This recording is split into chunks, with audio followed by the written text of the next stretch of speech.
people are like, oh, I'm going to be cremated, I'm good. And you're like, whoa. So with a traditional casket burial, you still got choices to make, but you've got a basic framework because that casket has to go into a cemetery, in the ground or in a mausoleum. There is a plan. Obviously, there's going to be a service if you're in a casket. With the cremation, you can take it on anywhere. So people think that they've made all their decisions, and we're like, okay, no, you actually have way more decisions to make now that you've chosen cremation. I am Caleb Dinsey, a precision ag specialist living in Aurora, South Dakota, and you are listening to the Vance Crow Podcast. Welcome back to the podcast. I'm glad you're here. Today, we have the fifth and final installment of the Memento Mori series with funeral director Casey Derby. Casey and I sat down not to talk about the morbidness of death, but to really pull apart why is it that we have this ceremony known as a funeral? What is the purpose of it, and how can people best prepare not only for the funerals that they have to put on, but maybe even their own funerals? This is a fascinating conversation about a subject that normally is really only understood during duress. So while this is a dark subject and we're playing it on Halloween, I hope you take it as a part of the whole series where we were really trying to explore the idea that if you remember you will die and you fully embrace this idea, does it help you live better in some important way? We've been doing this, and at the same time, we are doing legacy interviews where I sit down to record the family stories of loved ones, where they tell us about the 5 areas of their life, their childhood, career, marriage, parenting, and the legacy that they hope to leave behind. In these 5 areas, we discover things about your loved ones and we put them down on a record so that they can be stored and passed down to future generations. If you're interested in having me sit down to record one of these interviews with your loved one, go to legacyinterviews.com. And now, without further ado, let's go to the interview with Casey Derby. Casey Derby, welcome to the podcast. How old were you when you saw your first dead body? Ooh. 13 maybe, that I remember. Was it I at might a have been funeral? younger, yes. So what was the experience like? I don't remember. I went up to the casket. I do remember. It was my grandpa. I remember seeing him. And then just sitting in the room crying, actually, is what I remember. Yeah, my first memory is my aunt, my dad's sister, dying, and I had just never seen that before. And if other times I had experienced it, I just didn't remember it, but that was my earliest. Mm-hmm. What do you now, as a funeral director, you look back on that experience? What do you think about it? It was, I was, like I said, I was young, but looking back now, the room was so full. My grandpa died young. So there were so many people there, to support my parents and my aunts and uncles and everybody, things that I talk about now, like how good it is to see the body and to have that visitation time so that your loved ones left behind, have that support and everything. And at the time for me, it was good because I saw a lot of people came up and hugged me but I understood, the best I could at the time and just kind of sat there and watched it all happen. When somebody gets to a funeral, right, they had heard that somebody died, and then they see this body that's like well put together in a casket. What happens between the moment somebody passes away till they're viewed in a casket? So they are picked up by a funeral director, funeral home, and brought into the care of the funeral home. And then from there, depending on the services they're having, there is sanitizing of the body. They're dressed, casketed, cosmetics and hair done, embalmed if they're having a public service, and then put into the casket and taken to the services. And then if they're being cremated, there are lots of different other options because you don't always have to be embalmed if you're being cremated before your services. Depending on the funeral home that you use, you may not need, they may not do cosmetics or do hair or anything like that. So let's go deeper into this because this is like behind the curtain. When you say the body gets sanitized and then later embalmed, like what are these processes? So that I don't work on the care team, so I know small amounts of that. But the embalming it looks like a medical area in there. When you go in there, there's lots of tubes and everything to put into the body. And then, I don't want to speak to something that I don't know about because I don't work on the care team. But they put in embalming fluid into the body to preserve the body for a public visitation. So it's safe for the public to be around and view at the services. And when all this is going on, how much time actually elapses between somebody dying and then viewing?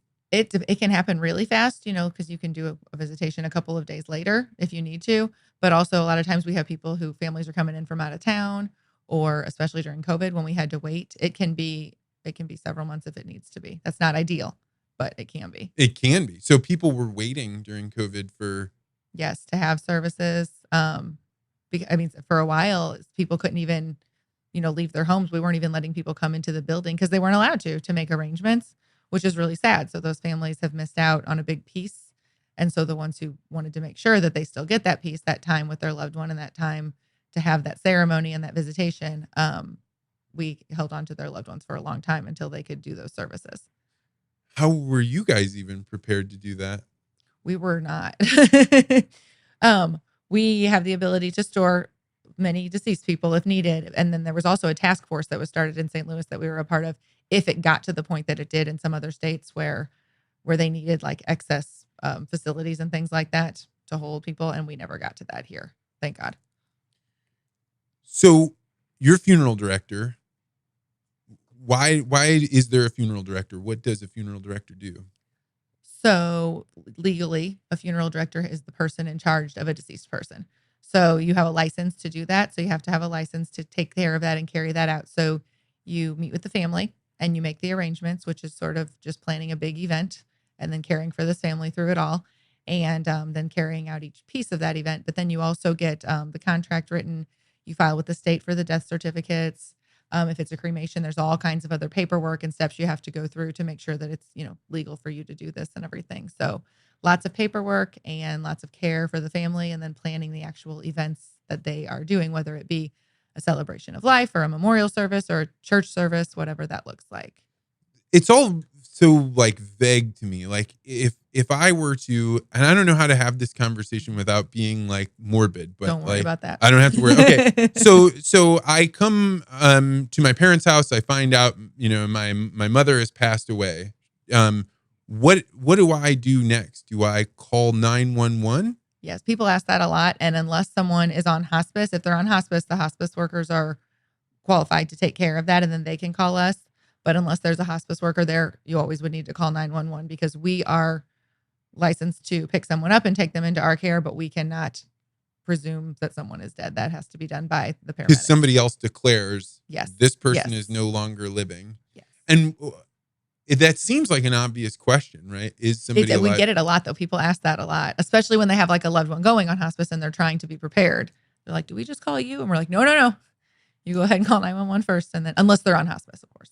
And then, like, what is the role? I remember when I was a kid, people would run for the county coroner or something. Like, what in the world is a coroner? So we work with the coroner's office, but that is not my area of expertise.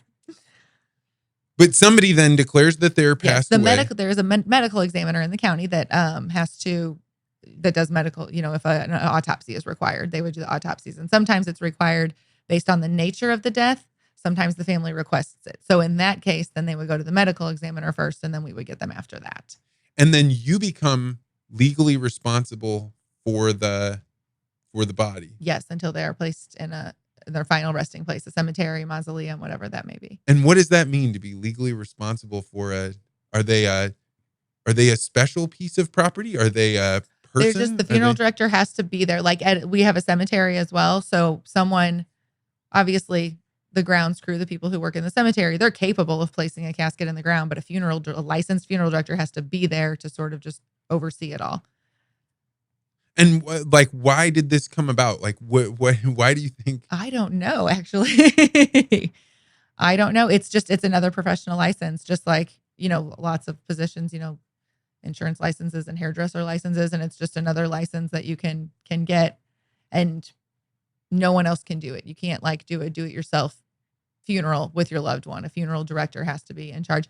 And it's got a lot to do with the paperwork that gets filed through the state for the death certificates and making sure everything is done legally, because a lot of a cremation, you can't undo a cremation. So you need to make sure the person who is in charge of that is licensed to do so and is following all the rules and the necessary paperwork and things like that need to be done.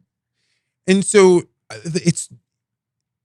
when you think about death, right? Like my only experience of it is like incredibly fleeting because I only have known a few people that have died that have been close enough to go to the funeral. The few times I've ever been close enough to be a part of the funeral, things are happening so fast. I mean, it almost happens faster. It's like the speed of your wedding, right? Where you're in the wedding and then you blink and it's over and you can't believe it's Mhm. done.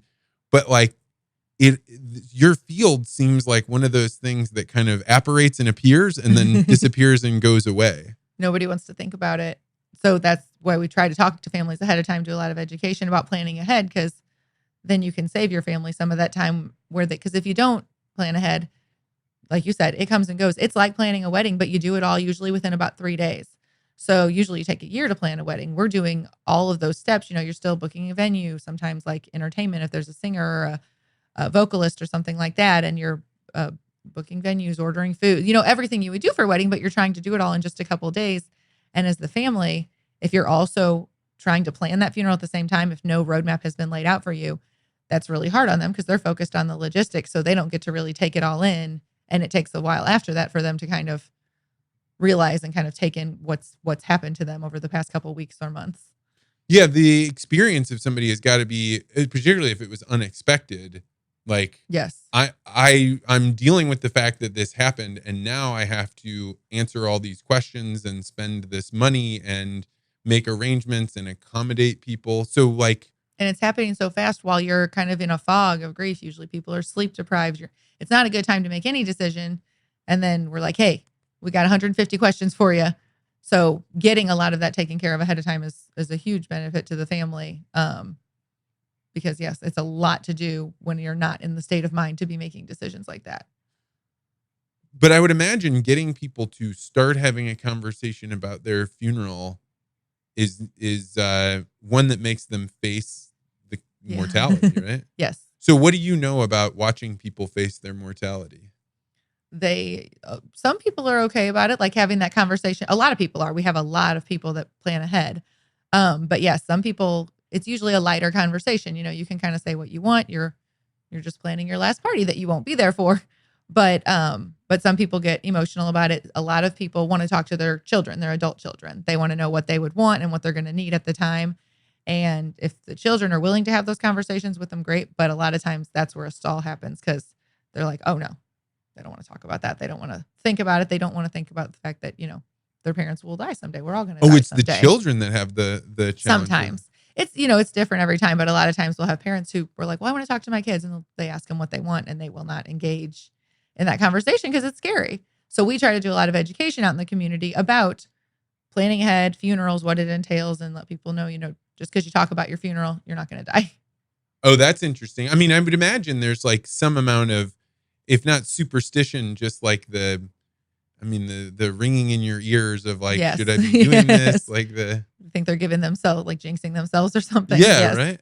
And so when people have this discussion, what is the tone? It's not like a bride that's sitting there being like, and No, then no. I'm going to have these people sitting with these people.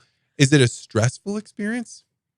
No. I mean, not, it doesn't have to be. Some people come in stressed because, especially, you know, if the last time they were in the funeral home, it was for, a lot of times the meetings are at the funeral home. So if the last time they were there, it was for a service, sometimes that's a little bit of a stressful experience. But usually you can make the decisions ahead of time calmer with a more clear head, and it doesn't have to be hard. So just sort of talking about what your family's experience is with funerals, because what's going to be best for you is what you know.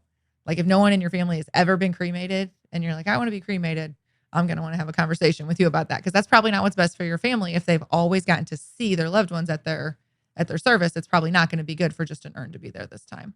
Well, that brings up a question that I think is really nebulous. Why do we have funerals? Like what is the purpose of this for human beings? Funerals are for the living. They're for the people that are left behind, to help them to, as a funeral home, we want to help the family begin healing. So we kind of guide them through a process. They're going to hear about the death. They're going to share that news with others, and other people are going to say, when are the services? So that always happens. And then from there, it's kind of up to us to how our family goes through this process to help them come out on the other side of their grief. Basically, we want to set them off on a good journey with their grief, because some people will say they don't want any services. And if you don't have services, your family doesn't have that time where they kind of have an emotional support team built when people come to visit them, when they tell the story about your death and get to have grief reactions that are appropriate with that at a time and place that they can control. Otherwise, these things are happening all over town, for months, and everybody wants to know what happened and wants to help, but you never feel the feelings that you're supposed to feel because people want to get through it real fast so they can be happy again, so they don't have to deal with it, but you're going to deal with it eventually one way or another. And that's why we have such a huge need for grief counselors that we didn't used to have. So like you can kind of walk through the dark jungle, like straight through the scary dark jungle and come out on the other side faster and better for it. Or you can try to go around it and you're going to get lost and you're going to get hurt and it's going to be worse in the long run. It seems like every culture of course, every culture has to deal with this, right? Yes.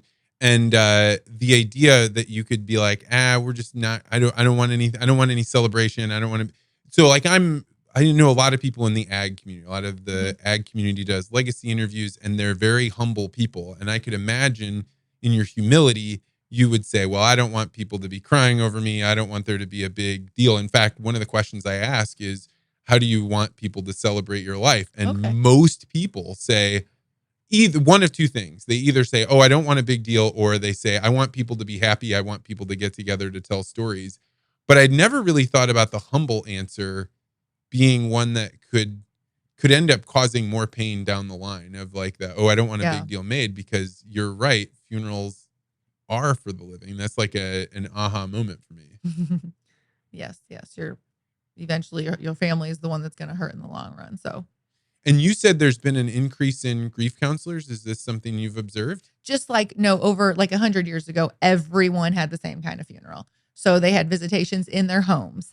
And then you had a local cabinet maker make you a casket. And then everyone went to a church service. Everyone went to to the cemetery. So families were very involved in the death process. Like they helped, prepare their loved ones. And certain cultures still have rituals that they perform with their loved ones and stuff.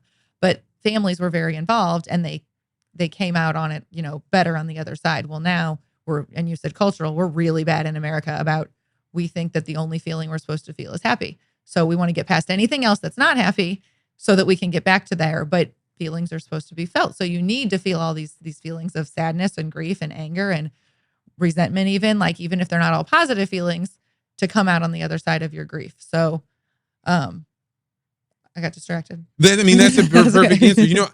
I attended a funeral. So I lived in Kenya for a while, and I attended a funeral one time that I attended several, but the first one was the most striking because I really didn't know the language and I did not understand the culture at all. So I get there and the men are in one area and the women are in another. And I'm a little bit frustrated at this point because we had to walk like miles to get there. And they start giving me this tea. And so I am drinking it and I become so caffeinated that like I'm like sitting there being like really like, what do we do here? And my only experience of a funeral, or at least like, the Irish Catholic group that I grew up in, is afterwards you sit there and like tell funny stories about the person. So I'm thinking like, why aren't you guys talking about the dead person, right? Like this is the way that we do this. And so I start asking questions about the person that had passed away, and they kept looking at me like I was totally insane. But I kept thinking the only way I'm going to be able to get out of here to go to the bathroom and like calm down from all this caffeine is if I like get this conversation going. Yeah. But I like the striking thing for me of that experience was that people, I don't know what they're supposed to talk about, but I know they're supposed to be together. And that's what they were doing, was they were being together and they were like talking and like working through things. And it feels like in our modern culture, I don't go to very many funerals. So it makes me wonder if like there's like a part of culture that I'm missing out on, or that the world like has changed in some way. It looks different. Funerals look different. Like I said, they all used to look the same, but all cultures are different. And even in America, they do lots of different kind of services, but like other important things in our lives, like baptisms and weddings. And when words aren't enough, you use ceremony. And so whatever the ceremony looks like, having some sort of ceremony is going to help the family. That's rather profound. When words aren't enough, there's ceremony. That I took that Dr. Alan Wolfelt. That's his line. So I will give him credit. Tell me more about that. Tell me about like how does ceremony fill in for words? So there's just no way to express, the love that you had for a person or the void that is missing in your life now that they're gone. And so when we don't know what to do, like with any other important things in our lives, we have ceremonies. So whatever that, that can look like sitting around and drinking tea, that can look like telling funny stories. It can look like a very formal service or specific music that we listen to, but just some sort of ceremony to honor the loved one, because words aren't going to do it justice. And you've been in the field for 11 years, you Yes. said? And so have you seen like rather unorthodox ceremonies? Yes. We've seen, because people used to do everything in church, and now they do them at restaurants and in parks. And we've had like little out. We have an area in the cemetery where you do events, so like a little kind of outdoor, almost dinner party type thing. I have a girl who works for us, and her dad wanted to be put in his cremated remains put in a firework. So they put him in a firework, and they had a fireworks show on their family farm. So that was Wow. their ceremony. So lots and lots of different, and with cremation, like the possibilities are endless with what you can do if you're choosing to be cremated. If you get cremated, then someone gets your ashes. Are you allowed to put those ashes anywhere? No, well, if you're scattering, no, there are like regulations, and each county has their own regulations on what those are. But some people, they want to be scattered on a family farm or in the mountains or something. But I would always recommend do that with a portion of them, because you can never get them back, and definitely find a permanent place for the rest of the ashes, because people end up, you would not believe how often, like we'll get a call from someone who is cleaning out a storage locker, and they're like, oh, we found this urn. So we have to go in, and if it's somebody that Bowie cremated, we can go in and we can search the number, because everybody has a identifier, and so we can find out who it is and contact the family. But that shouldn't be treated any different than a body. Like, that is someone's loved one, and it should be placed somewhere permanently where it can be visited and honored forever. Wow. First of all, that there's a numbering system is like fascinating, right? That there's like a file somewhere, and then you guys are preserving that. And then the idea that like that it's a body in there. Like, I'm even struggling to know what question to ask, because I like do you know what you want for your funeral? I mean, not exactly, but yes, I think I would want full services beforehand, and then I would like to be cremated afterwards, so that I could, in a cemetery, like the cremation options, I think they're more fun, they're prettier, they're cooler looking, stuff like that. So I would still want services, but I would like to be cremated later and then placed in a cemetery. And the placement where people have a graveside, you presumably are around cemeteries quite a bit. People go visit their loved ones there. Mm-hmm. We have a really active cemetery. The cemetery that I work in, we get a lot of visitors, and we do a lot of burials throughout the year. So people actually all ask when we give tours. They're like, who places all these flowers? And the families do. So they're visiting. I think I've only been to a cemetery maybe 4 or 5 times in Really? my life. Yeah.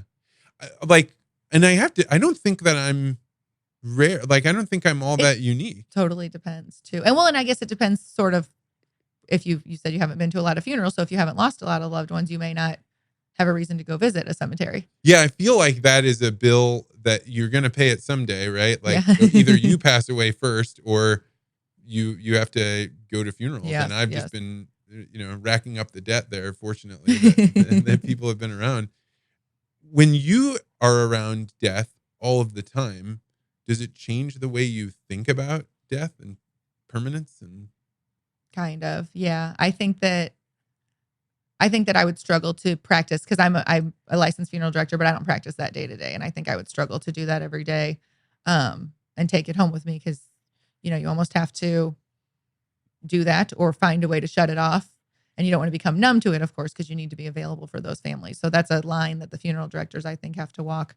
And I see it, on the side that I work on as well. But yeah, it makes me appreciate things a lot more. It makes me go home at night and hug my family more than not that I didn't do that before, but more than I would have, just knowing, because it's not just elderly people who pass away. Like, it could happen to anybody, anytime. you've probably seen that too, right? Yes. To be more aware of it, because it can feel like that death happens to other people, but not people like us, or Right, not me. right. Yeah. You have young children at home. Do you talk with them about death? They know where I work. And like on Memorial Day weekend, I work all weekend because the cemetery is full. So I usually take them with me, and they don't fully understand, but they know, like, we have grandparents buried. They have great grandparents buried in that cemetery. So They know they're underground, and they're like, "What? I thought heaven was up there. Why are they down there?" Um, and we talk about death, I guess, more in my house than most places. But I think they have a healthy relationship with death. Like when I've lost grandparents, I've taken them to the services. They can see them. Because for kids, a lot of times people wonder if they should involve them or bring them.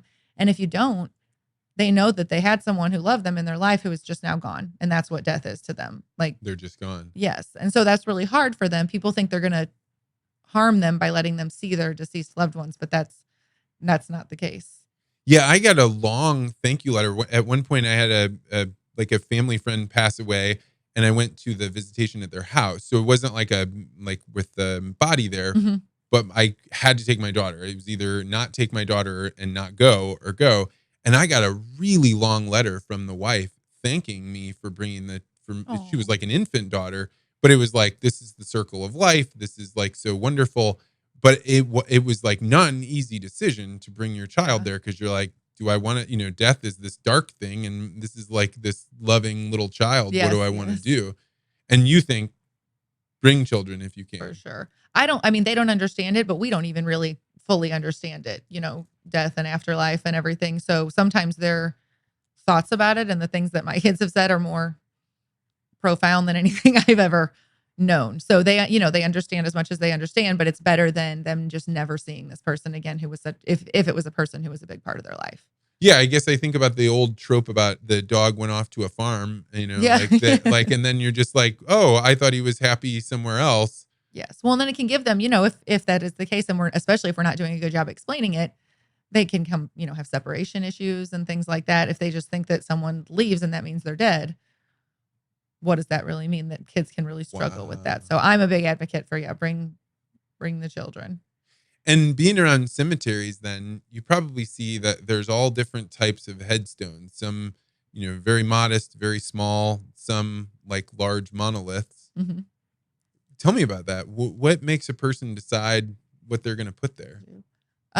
There is, depending on the cemetery, there are, rules and regulations, but then people just some people have it in their mind that they want something specific. And each one, whether it is like a granite monument, which is what we do a lot of, or you see like bronze ones that sit on the ground flat, or there's mausoleums and other stand up, buildings that you just engrave upon, but they're all totally customized. So it's a unique work of art for each family to choose, a font and an emblem and things that are going to represent them. So, words of wisdom, things like that they put on them. So each one is even though, you're standing in a cemetery and you might be looking and seeing thousands, each one is a unique work of art put together for that specific person that's then there forever. And, you think about, so we haven't really talked about your role. I think we will, but one of the things that people are doing is planning, like, hey, I want to have this person, my loved one or myself, buried in this cemetery. How long are they thinking about this for? Do they care about that, plot for 10 years, 100 years, 1,000 years? Like, how far is the distant future for people? I would say most people, it's about 10 to 15 years before death. However, we have people now who will come in with like a deed. They bought property in like the 60s. And so they paid nothing for it compared to what it would cost them today. So they got a deal. And that's amazing. And that's why you do it too, is to, you do it to say, protect your family, but also because there's a cost savings because you can buy at today's prices. So they'll come in with a deed. I'm like, bought this for $50. You got a sweet. Oh, are So, plots? Have plots gone up over time with the like to be buried in? I oh, guess they would it's when just, it's a little bit of real estate, but it's, yeah, like real estate, everything goes up. So and you buy that property presumably forever, right? So yes, it depends on the cemetery, but yes, in our cemetery, we don't buy it back. You can sell it to someone else, but we will never bury anyone else there. We will never put anyone else there. So it's your piece of land forever, whether you end up going in it or not. what a fascinating idea. And then as a part of being buried there, then you, like, the cemetery agrees to doing the upkeep and keeping the grass away from there. And Yes, so there is in Missouri, you can be registered as a perpetual care cemetery. And so we are. And I would advise anyone looking at cemetery to make sure your cemetery is a perpetual care cemetery, because that means that a portion of every sale that you make goes into this fund and you're not allowed to touch it until the cemetery is fully full and doing no more interments. And so then there presumably should be hundreds of thousands of dollars there to take care of it forever so that it'll never end up looking bad. And you don't have to be a perpetual care cemetery, but you should. Wow, because the alternative would be the cemetery could run out of money and then you sell that Yeah. property? If you're not doing burials or, selling monuments and there's no money coming in, they won't have money to upkeep a cemetery. So once they're full. Fascinating. And when you think like it's just such an awesome responsibility if you are a cemetery to say like we're going to take care of this for forever, for as long as humans can conceivably imagine.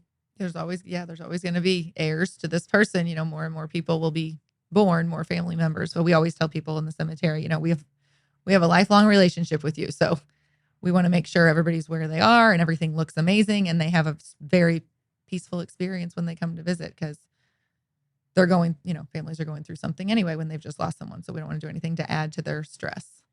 So you're a funeral director, but you don't spend day in and day out like actually at the funerals. You spend time helping people prepare their funerals? Yes, they plan ahead. So I have a team and they help families plan ahead for the funerals and for the cemetery side. And how does somebody get into work like this? So that is also most people I don't think do it on purpose. I didn't do it on purpose. I just kind of fell into the industry. But a license is required, 2 licenses, because when you're selling a pre-planned funeral, the money is not allowed to be held at the funeral home. It has to go into an outside entity in the purchaser's name to make sure that it's always safe and audited for them. So it's a variation of a life insurance policy. So it's a funeral policy, and you need a license to sell life insurance to sell those. And then you need a pre-planning license in the state of Missouri to help families plan their funeral. And so, like when you were doing this, we talked before, you were thinking, hey, I want to grow up to be an event planner. Yes. But no event planners that I know of are like, I want to be an event planner to plan for death. No, and and that's when I started at the funeral home. That wasn't my job either, but totally, like, I wanted to be like a wedding planner, a party planner, and now I plan funerals. So it kind of came full circle. But yeah, it's just as important of an event. Yeah, but not. What made you want to be an event planner? Are you like a fun loving, let's get everybody together? Yeah, I was just always like the party planner among my family, and I still am among my family and friends. Like, they might call me fun, but they might just call me bossy. Like, I'm the one who's like putting everything together and making the plans. And just always thought it would be fun to plan weddings and to get into that sort of event planning world. And that's what my degree was in. So when I found out there was an opening for an event planner at Bowie, I was like, well, I don't want to plan funerals, which is funny because now that's exactly what I do. What did you originally plan for with the events? So we do a lot out in the community. So we do a peace officers event every year where we honor the police officers and all the officers who have been killed in the line of duty or died while serving. We do a big veterans event the day before Memorial Day every year where we honor all of the veterans in the county who have died in the last year, and we invite the families. We do a couple of memorial events each year where we invite families who have lost someone, kind of a group memorial service. We bring in Dr. Alan Wolfelt, who I quoted earlier, every year, and he comes and does a community seminar for grieving families. And then he does a professional seminar for hospice and clergy. We do a lot of seminars out in the community just on education. And then we try to go into like all the senior living facilities, senior apartments, and talk to them about either pre-planning or about caring for the caregiver. A lot of them are someone who is a spouse, they're caring for the spouse and also caring for themselves. So just a lot of that community involvement. And then we have a silver and gold club. So it's just a senior club. Lisa Bowie started it in 1996 just as a widows and widowers lunch club. And then it kind of snowballed over the past 25 years. And so now we have about 4,000 members, and we plan luncheons and day trips and all kinds of fun events for them. So that was everything I did when I first started. And what did you learn as you were doing all that part of this work? I loved it. And it was a way to work in events where I didn't have to work when everyone else was playing. I didn't have to work on evenings and weekends because most of the people I was doing events for were retired. And there were some evenings and weekends. But I was also a department of one. So I didn't get to have a lot of involvement with the families and really kind of helping them at that time. So I wanted to get more involved in helping families, which is how I moved into this role. And then, so you go from being an event planner with no licenses in the world of insurance sales and funeral, then you have to go back to school, or you get a big manual and start reading? So you can, to be a funeral director, you can go to mortuary school. It's a 2-year program, or you can do a 2-year apprenticeship. So I did the apprenticeship because I already worked there. And And so then you just kind of do on the job learning, and you're in charge of so many arrangements, and then you get licensed. And then the insurance license is just a test. And then the pre-need license is also just a test. And so when you're doing this apprenticeship, you've like finally decided you were going to cross over to the Yeah. other side of Yes, the right. like what were you surprised by being behind the curtain and doing funerals now? Hmm. I guess by the funeral directors, I was just amazed by them, just day in and day out, spending time around all this sadness and still just being able to like give all their attention and all of their affection and everything that this family needs to kind of help them in the moment. Which again, I was getting my license, but I think I realized then that I can't do this day in and day out all the time. I don't think it takes a special person, and we have a lot of special people doing that. So What qualities would you say make somebody special enough to be able to do that? I mean, I certainly couldn't. That would be incredibly draining on me. yes, I think so too. I think it's someone who really wants to help others because they, instead of it being draining, they're gaining energy, from that help that they're giving others. But they're caregivers and event planners based, and then they have, the state requirements and things like that. But at the heart of it, I think funeral directors are caregivers and event planners. So as long as they're people who gain energy from doing those things, then It's they're so successful. interesting to even consider that they're caregivers because I think of death and funerals like as essentially that kind of not even joking around, like crossing over to that other side where they're caring for the dead people, Hmm. but they're not. I mean, they are in the fact legally they But are. such a small piece of their time that is spent caring for the actual dead person, when most of the time is to help the family begin healing, to care for the family. Yeah, and in my world, I grew up in small town America, so the funeral directors in our town are like third generation Hmm. funeral directors, and that's just what that family does. But somebody has to join that world. Like you, for example, have to come into that world somehow. They have to get new people. Hmm. But how that selection process, how somebody becomes this if they weren't a part of a family, you know, dynamic of it, I can't imagine how they get new people involved in the A funeral lot of people. industry. We need people. We need funeral directors. If anybody wants to go to school to be a funeral director, because it's not like as popular as it used to be, but it is. It does come. People come from, they have a family history in it one way or another. Whether their family has always owned a funeral home, or maybe they know someone who worked in one, or worked in one growing up. It seems like a lot of times you talk to people and they're like, "Oh yeah, I used to drive a hearse, or I used to mow the lawn at a cemetery." Like a lot of people have had a little bit of involvement, but just not major. And then a lot of people also, I think, go into this profession because they've experienced a terrible loss and either wanted to get involved to help others, or had a funeral director who just helped them so much that they wanted to help others. Because a lot of people that I work with and that I've come across in my career have just had a loss that got them interested in this field. And so in your part of the field, you're doing planning. What level of planning? Are you doing the, hey, let's talk about it on the macro level? Or are you sitting down across from people saying, would you like this casket or that casket? Yeah, very. We get all the vital information. So you need a lot of information that we have to give to the state to file for a death certificate. And so that's a lot. Some of it's, everybody usually knows their first, middle, and last name, but not everyone knows where their parents were born or their mother's maiden name. And then if you're and that's, if we're planning, if I'm sitting with someone who's planning for themselves. So if I'm working with their children or their grandchildren as a funeral director at the time, it might be hard for them to come up with that information, and we need it to file for the death certificate. So we go really in depth into like their history and all the information that we'll need at the time to file for a death certificate. And then we talk about, yeah, what are your favorite kind of flowers? What kind of flowers do you want? What songs do you want played? Who do you want your pallbearers to be? What do you want to wear? Which casket do you want? Which location are we using? Which church? Are we doing a church service or no? So um, very, very in depth, because the idea is that then at the time their family will have to come in and pick dates and times with the funeral director and say, yes, this is what we want. So that the family then has time to go home and just do things that are going to help them move forward in their grief. Look at pictures and tell stories instead of doing the runaround and having to look for Google and look through Google to help plan this service, because we don't want them to have to focus on the logistics of the funeral. We want that to be done ahead of time, and then they can go home and do things that are going to help them. I often hear people say, like guys, maybe saying like, "Oh, I just want to be buried in a pine box," right? Like, or just give me the cheapest casket you have. Tell me about the thought process people have when they're going through and they're thinking about what they want to be buried in. So they look, there's lots of different options that they can look at. Is there a pine box? And a pine box is not as cheap as you might think. Oh, really? But yes, I mean, there are also lots of caskets, yes, that are made out of pine. So caskets can be made of woods or metals. And then what goes in it, because we have a lot of people that are like, well, why is that one so expensive? I want the cheapest one. What makes this one cheaper?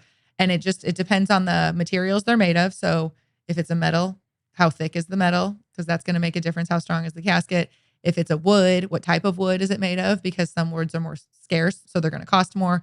Some are stronger, so they're going to cost more. And some, if they're more readily available, there are a lot of different factors that go into that. And then once you pick your material, the craftsmanship that goes into the casket itself, some of them, on a wood one, it might be polished and polished and polished and polished for weeks to make it look the way it does. And the same with the metal one. The corners of it, are they like rounded? Because if they're rounded and you can see that, someone had to sand that. Like that was a person that stood there and sanded that smooth. Or is there like a block on the corner of it that hides the seams where it comes together? Little things like that you don't think about. And then like the interior of a casket, what material is it made out of? And are there like a lot of folds and tufts in the head and stuff like that? Because all of that goes into the cost of it, because that's all the craftsmanship that has to go into it as it goes through all the steps.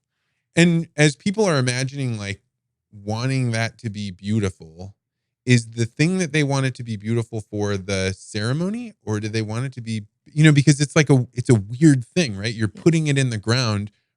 Hopefully you don't ever have to dig the thing up again, hopefully. Right? But like, you wouldn't be like, well, in case this gets dug up, I want it to be really, really nice. Or I want to have been comfortable. So what do you think the thought process is? It's definitely the focal point. That's what everyone's going to walk up to at the service and see. So some people want, especially like people who are like a woodworker, they might want a specific type of wood because it's something that would represent them. And some people have a preference one way or another. Some people want it to be a certain color. So if it's a wood, do we want it dark or light? But if it's a metal, it can be pink or blue or, beige or gray or silver. There's lots of different options. And so it's definitely the focal point of the service and the graveside until it's lowered into the ground. And then also once usually it goes into a vault before it's buried. And so if you have a fancier, or a more sturdy vault, you may not need quite as sturdy of a casket. But if you've got a really sturdy casket, maybe you can spend a little less on the vault if it becomes a money situation. Wait, what do you mean it goes into a vault first? So most not all, it's a cemetery rule if it is at a cemetery, but most cemeteries are going to require a vault. And the vault makes sure that the ground always kind of stays level, because otherwise, as the ground settles and the caskets are all different sizes and things like that, it's going to create not a nice place to visit, not a nice flat area that people you would have bumpy cemeteries. That, yes. And then also it protects the casket and the person inside. So again, not that you want that visual of your loved one being preserved and okay and not being, smashed by anything, but also just in case you may ever have to dig them up again, which happens on the only rarest of occasions. But then it was in a vault, it was protected. So it protects the casket and the person inside and the ground at the cemetery. And that is, you dig the hole and you're building some sort of like framework out to put the casket in. You dig the hole and then place the vault in it, and then the casket gets placed into the vault. And so is that another if I'd have been going to a funeral right now, or I was planning one, and somebody said, "Oh, you've also got to buy this vault," I'd be like, "No, really?" Are people surprised by buying a vault? Sometimes they know. I guess it depends on how much research they've done. You can also do a mausoleum as above ground burial, and then you don't need a vault because you're not going in the ground. So if people want to, if it's a cost issue and people want to avoid that cost, that's another option. Some people just don't like the idea of being underground. So they want to be buried above ground. And then also, you never have to wander around to see the marker. Usually you can walk up and where you're going to be, in that mausoleum, whereas on the ground, things kind of all start to look the same sometimes. But that's totally a matter of personal preference. Yeah, it's funny because I think about like how silly it is that, you're putting this money into dying or whatever. But as you described, people don't want to be in a casket like down underground. I feel that, right? Mm-hmm. Even though I know I can logically say I will be dead and will not experience what it's like to be in that casket. The thought of me being buried by that, I'd rather be cremated, right? Like, mm-hmm. It's funny that your experience with people is to have them logically walk through something that is like, I don't even know how to describe it, but you're dead. So what does it matter? But it does matter to them while they're alive. Yes. and we're planning for their family. So what is your family going to need at the time? There's no way for you to know exactly what they'll need, but you can plan the best you can to meet your family's needs at the time. And when people are going through this planning process, what is the part where you're like, okay, this is usually where people get surprised or caught off guard, or they didn't know they were going to have to answer this? I think with cremation, usually people are like, "Oh, I'm going to be cremated. I'm good." And you're like, "Whoa." So with a traditional casket burial, you still got choices to make, but you've got a basic framework because that casket has to go into a cemetery, in the ground or in a mausoleum. There is a plan. Obviously, there's going to be a service if you're in a casket. With the cremation, you can take an urn anywhere. So people think that they've made all their decisions, and we're like, okay, no, you actually have way more decisions to make now that you've chosen cremation because you've got a lot more options as far as services go. You've got a lot more freedom of where it could take place, depending on if you're doing the cremation before your services or after, of course. And then also in the cemetery, there are a lot more options as well. Yeah, and that when you open up that optionality, and now all of a sudden you do consider, I mean, like the thought of somebody putting you in a storage closet is pretty, It's sad. yeah, pretty And it's sad. a lot of responsibility to put on your loved ones because we have people who come in, they're like, oh, I've got my mom's urn up in the closet and it's been there for 10 years. Like, and that's your mom. So you care about that urn. But with every generation, less and less importance is placed on that urn, and it's not someone's loved one anymore. It's just an urn. So let's put them somewhere because they deserve that and their life deserves to be honored. What do you think happens when you die? I believe in God. I believe in heaven. So I believe there is an afterlife and, we'll be with our loved ones again. And as you think about the afterlife and this like non-impermanence, right? Like you Mhm. you get to go on to heaven.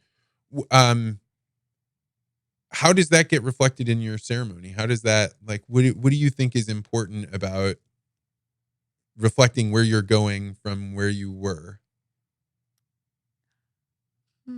I think, like as part of the ceremony, like Yeah. why is that? I mean, I think that's to me at least. I think it's important because I want. I'm teaching my children more than anything. I guess. Like I think whether whatever you believe in, I think it makes your life happier here if you believe that there's something else afterwards. That's not just the end. And I think it's important to reflect that in your service to let I'm still here. I'm still watching over you. We'll be together again. And if it's the way the wind blows or you see a butterfly, there's little signs. I think things that I have seen, that have reminded me of my grandparents. And I've been, oh, maybe that was a coincidence, but maybe not. Um, as people are planning, like what are the questions that always come up? What are the things that people always want to know? I mean, they want to know about cost. And how important is cost when people are planning it? It depends. For some people, it's a big factor, and they're looking for something low cost because that's all they can afford. And for some people, not at all. They want what they want. So there's a wide range of people, obviously, that we're working with. So If somebody walked in and said, "I want to do the least expensive thing that I can you already give them a ballpark figure oh for yeah, where they're going to yes. come in? So what would be the like in that ballpark? So like for the least expensive thing. So if you and that would be basically a cremation with no services at all. You get cremated, your family picks up your urn and takes it home. And so that depending on where you go, that's going to cost anywhere from like $1,000 to $3,000. Oh, okay. But then your family doesn't get anything. So I would always, when people, if it becomes a cost conversation, let's talk about that because, if you can't afford something, that's one thing. But let's talk about how we're going to plan something for your family. Because even if you're taking the urn home, we want to have a plan in place so that your family gets that ceremony and that time and that, time for your family to come together. Yeah, that goes back again to the that funerals are for the living. And if you say, "Hey, I want to bring this cost down because I'd rather pass on money to them than this," you don't really know what And a kind lot of. of times when they do that, the family later will add a service. When it was a pre-need and then we call that turning at need when someone dies and we're carrying out those pre-plans, the family will add a service anyway. So, which is good. They're still getting what they need, but I try to tell people that too, like they're probably going to add it anyway. So. What do you know about preparing your family to have a good funeral as far as for the people that are showing up? Like, I would say something that just truly represents you, like making sure that it's not generic, that you are shown through and there through the music or the decorations. the smells or the food that is served, just making sure that you're represented because that's what they're there for, is to honor you and anything that we want to make sure at any funeral that I would be a part of that when you walk in, you know whose service you're at or whose visitation you're at because again of how it looks, how it smells, how it's set up, what you're eating, what the music that's playing. So I've been actually, since we decided we were going to do this, I've been very excited about this podcast because it's so rare that you get to talk with somebody like this. But when I was younger, I was dating a girl whose brother passed away unexpectedly, and the parents were totally distraught. And I'm just like a boyfriend of a few weeks. Like this was not like some in-depth relationship.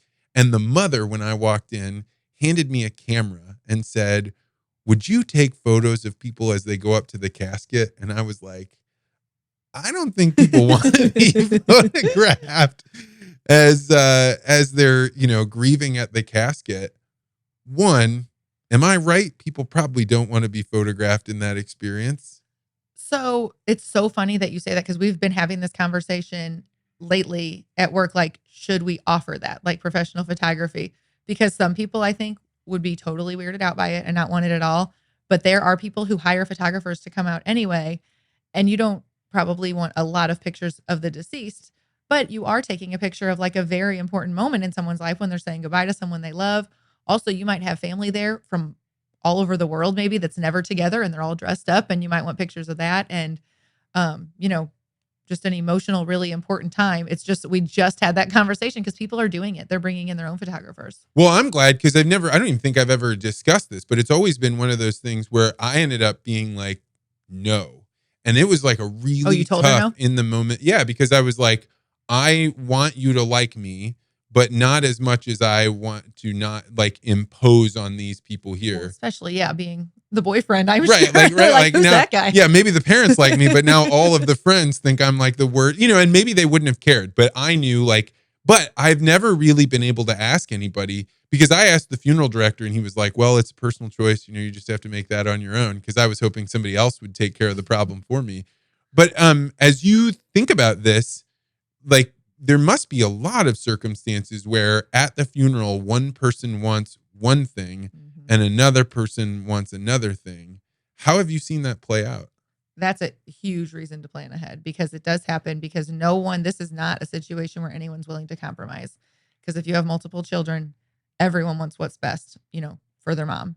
And no one is willing to say, all right, you go ahead and get what you want. Because I'll get the next one. Right. They don't want to have those regrets. They want to do only what's best. So that's when there's not a plan in place or when someone doesn't know, you'll have sometimes where they're like, well, she told me she didn't want cremation. And then in later years, she told somebody else cremation was okay. So they're like deadlocked there. Like, what are we going to do? Because you want to do what's best for your loved ones, of course, and people only want the best. So that's where planning ahead comes in hugely handy because you can avoid those, they know what you wanted because there's a plan there. But there's a lot of family dynamics involved, which is another wonderful skill of a funeral director is to being able to kind of navigate those in a way that kind of makes everybody feel like they're getting what they want and getting what they need. Yeah. I mean, I remember feeling horrible about going to that funeral director because I was like, but I want him to officiate this thing because I have no idea. Yes, his job. The last funeral I was at was in Africa and I didn't know the person and I really messed up and I'm not going to mess this one up. But I mean, the pressure, and that would be such an interesting part of being a funeral director because for the people you're serving, this is one of the most important moments of their life. And they're going to be gone and maybe later that afternoon or that next day, you've got to start over with a whole different group with all different kinds of. And give them, the full focus and everything they deserve as well. How have you seen funerals change over the last 11 years? There's a lot less, I want to say, not a lot less, but a trending towards less like formal services. Like, whereas there used to be, the formal funeral service, a lot of people will do like a celebration of life or something more like low key, where it's more of like a open house style, I guess, like for lack of a better word, instead of having a formal service out of it. Or also, it all used to be very religious based. And there's a lot more just spiritual services. Less and less people are tied to a church or a religion, but they do believe in something and they have a spiritual side. So they want something, but they don't want it to be religious based. So we've really had to kind of pivot and make sure that we have a memorialist on staff who can do a non-religious service. Oh, interesting. And And a because celebrant also who does all religions, but he can also do a non-religious service as well. and this is because people, even if they're not religious, they still have things that they want to express that can't be done with words. And so they want some kind of a ceremony, but there's no rigid structure. So they have to come up with Right. some sort of structure, some sort of ceremony. And there's a certification. You can be a certified celebrant. Like there's a certification for someone who is a professional in that, in bringing that together and structuring it so that it's still very meaningful for the family. Everyone's getting what they need, but we're not bringing in the religious aspect if that's something that they don't want to be a part of it. Wow. And as I think about the funerals that would probably be the toughest, not that, I don't know, maybe that's not even a fair way to say it, right? But I think about things like suicide and children dying, right? Those seem to be like the ones that are the hardest to wrap your mind around. What is different about those funerals than the ones where it's somebody that's been planning it and aged to that level? It's definitely obviously harder on the family. I don't want to say harder because of course, everyone's death is awful and everyone has their own experience. But in a situation like that where you didn't see it coming and there was so much shock or you've lost a child, I suggest, taking a little bit longer before they do the services just because you're in such a state of shock for so much longer when something like that happens. Um, and then also we have a range of grief services that we offer to all families, but those families a lot of times really need them. They need a counselor, someone to talk to. They need someone to kind of help them navigate the next couple of months. They might need to be connected with like a local group because there are a lot of local nonprofits that help, parents who have lost a child. There's sadly a lot of survivors of suicide, support groups, people who have lost someone. So I would say it's different because you want to make sure, and you want to continue to support all families after the death, but then you really want to make sure that they have everything they need afterwards and they don't just feel kind of kicked out the door after the service and our services are over, because we really try to take care of families before, during, and after the death. And with a family like that, they need a lot of care after the death. I just in my life have intersected with a lot of wealth managers. So people that are like helping families stay together and keep their money as a part of the family. And one of the things somebody said to me that really struck me was one of the most important things to keeping a family together is to figuring out how to grieve, because every family experiences trauma, and the ones that figure out how to grieve together or figure out how to get past it are the ones that stay together. Mm-hmm. And the ones that don't are the ones that, like, it doesn't matter how much money you have. It doesn't matter how good everybody is living. It's like the pain will rip everything apart. Mm-hmm. If you Yeah. can't let yourself feel it and get through it. Yeah. And I think that's a lot of it true when they don't grieve, when they don't like let themselves grieve or let themselves feel all those feelings that are terrible feelings to feel, but they're made for a reason. They're there for a reason. And so when people try to push those off, I think that creates, because people shut down, and they don't want to, communicate with others or have any kind of emotional reactions, things like that. So yeah, and when everybody around you is living, you can imagine yourself being like, I'll handle it. It'll be sad. I'll go through this. But what they say about grief, or at least what I've heard men talk about, when you lose your parents or your father, like, you all of a sudden are like, oh, I'm an orphan now. Now I am the dad that my dad once was. But you think you can logic your way through it, but there's so much of it that just isn't logic. Right.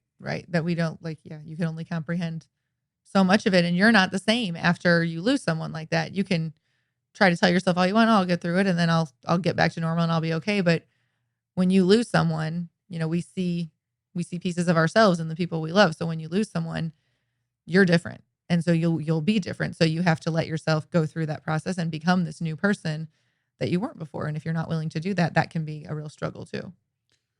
When earlier we were talking about like suicide and children dying, have you ever helped a child plan their funeral? No. Like planned ahead? Like yeah, I mean, ahead imagining that like you have a child that has cancer and they know that they're terminal. Is that something that happens? I have not. No. Interesting. I would imagine that there are, I'm sure it's happened, at the funeral home, but it's not something that I've been involved in. But yeah, I would assume the parents, if they know it's coming closer, that they would want to, and that they would need definitely a lot of support in that time. But I have not been involved in that. So in the world that you're in, how do you think about death differently than you think most other people do?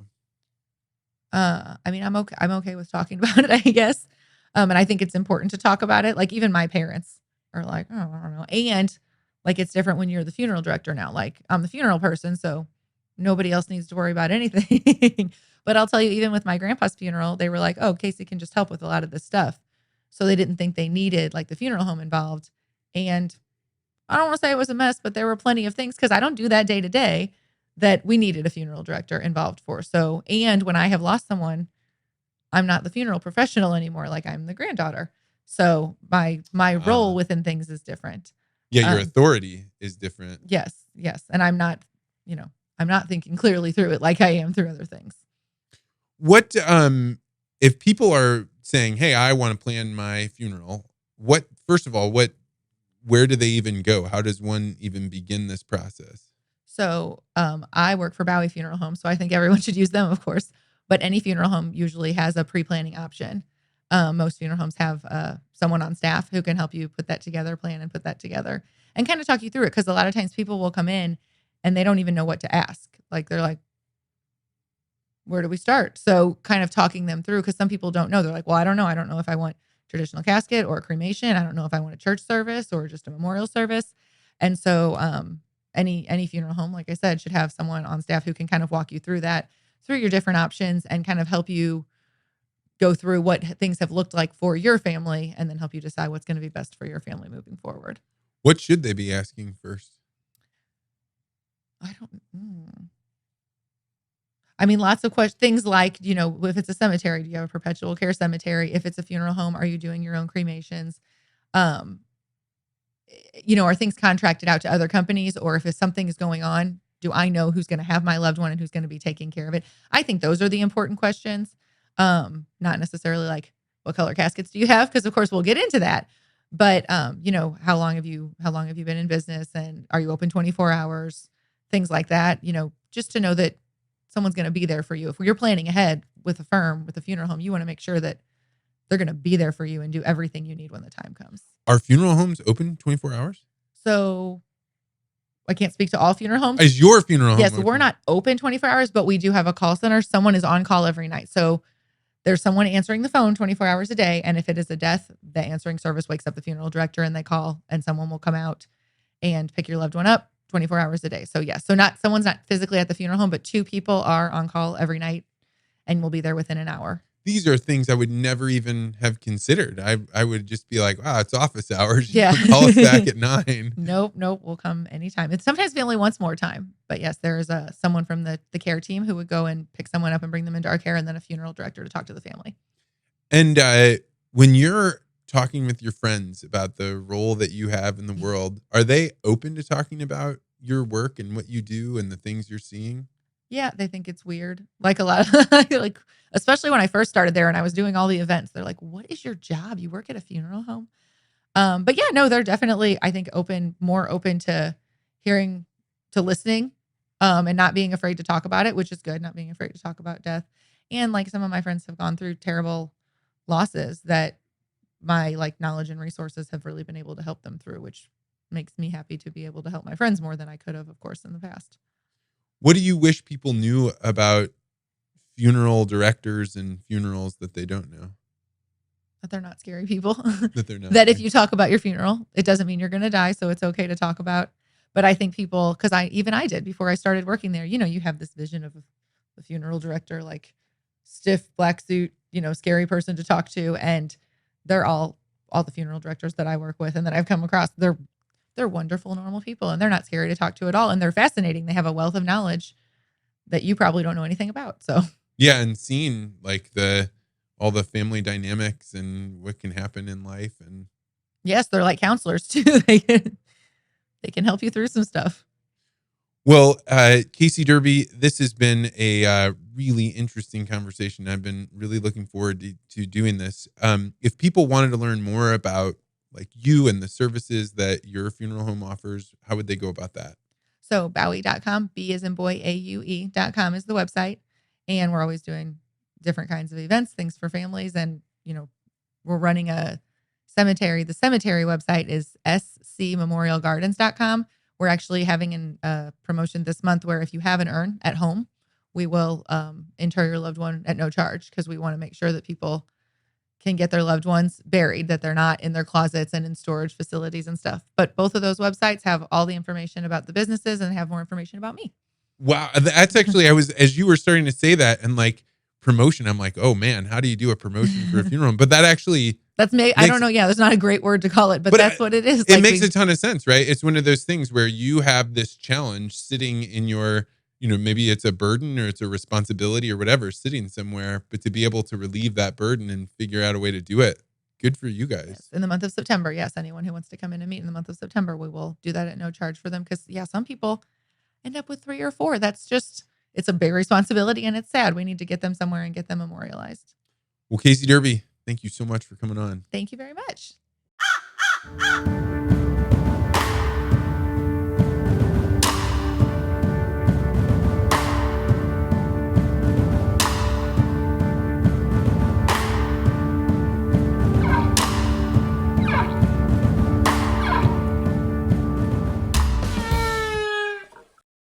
Thanks for sticking around to the end of the interview. As a special treat, we'd like to play a little clip of a legacy interview that was made public, so that way you can know what your loved one will experience when they come in to do an interview with us. If you'd like to learn more, go to legacyinterviews.com. Tell me about meeting your wife. So Becky and I actually met in Catholic grade school. Yeah, in the 6th grade. So I used to play the organ at church. So at a young age, I played piano and guitar. But Becky and I met, gosh, we were 12 years old at the time. So we knew each other 6th, 7th, and 8th grade. And then we went to different high schools. I went to Marion High School. She went to Heron. She went to SIU Carbondale, and I finished up at SLU. And then we reconnected 14 years later. What did you think of her when you were just kids? When we were just kids, and we were very friendly. Our families knew each other. I always thought she was, beautiful, smart, well-spoken. But in 6th grade, you don't really, you think about maybe having a girlfriend, but it wasn't at the forefront of my mind. But whenever we reconnected 14 years later, that was a different story. How did that happen? So we reconnected at the Baby Gap, of all places. Yeah. I heard it was a good place to meet women. That's a joke. I was there shopping for my niece, Annabelle. So Annabelle Galatois Lawler lives down in Memphis. So at the time I was shopping for my niece, and Becky was shopping for her niece, Addison. And we recognized each other right off, right? And I got her number, and I called her the next day, asked her out. You know what she said? No. I asked her out to lunch. So I said, you know what? Let's try this again. How about maybe the following week for lunch? No, I can't do that. So I asked her 3 times. The 3rd time, I said, Becky, how about dinner? Can I take you out to dinner? And she said yes.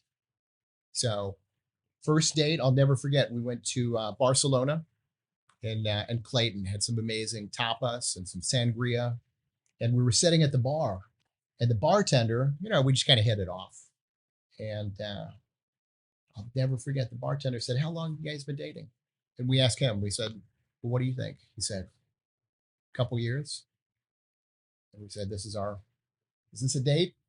We said, this is our first date. So yeah, we picked up where we left off at age 14. But that was how Becky and I connected. We were married, back in 2009. And now we have 2 beautiful children. How long were you married before you had kids? Gosh, so Jillian was born 2011. So it wasn't long, 2 years. We were pregnant after about a year. And then our son was born 2 years later, 2013.